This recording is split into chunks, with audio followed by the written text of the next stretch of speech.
आणि आता पाहूयात अनिल देशमुख वर्सेस फडणवीस। आदित्य ठाकरे आणि पार्थ पवारांना खोट्या आरोपांमध्ये अडकवण्यासाठी फडणवीसांनी प्रयत्न केले। अनिल देशमुखांकडून फडणवीसांवर आरोपांची मालिका। समित कदम आणि फडणवीसांचे घरगुती संबंध। फडणवीसांचा निरोप घेऊन समित 5-6 वेळा मला भेटला। देशमुखांकडून आरोपांचा पुनरुच्चार। तर साधा कार्यकर्ता असतानाही समित कदमला वाय दर्जाची सुरक्षा का? देशमुखांचा सवाल।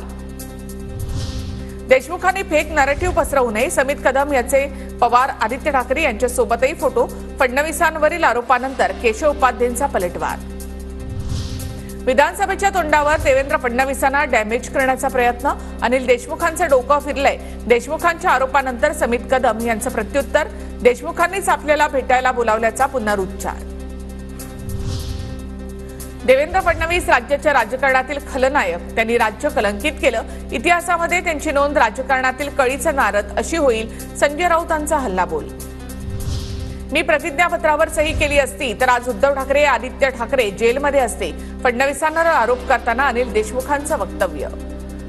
2.5 वर्षानंतर विरोधकांचा संभ्रम निर्माण करण्याचा प्रयत्न। राजकारण करण्यापेक्षा राज्याच्या विकासाचा विचार करा। चंद्रशेखर बावनकुळे यांचं प्रत्युत्तर।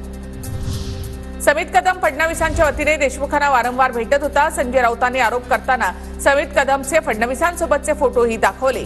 तर समित कदमला वाय दर्जाची सुरक्षा का? राऊतांचा सवाल। समित कदम फडणवीसांच्या जवळचा। अनिल देशमुखांनी समित कदमचे फडणवीसांसोबतचे फोटोही दाखवले। तो नगरसेवकही नाही, त्याला वाय दर्जाची सुरक्षा का? अनिल देशमुखांचा आरोप।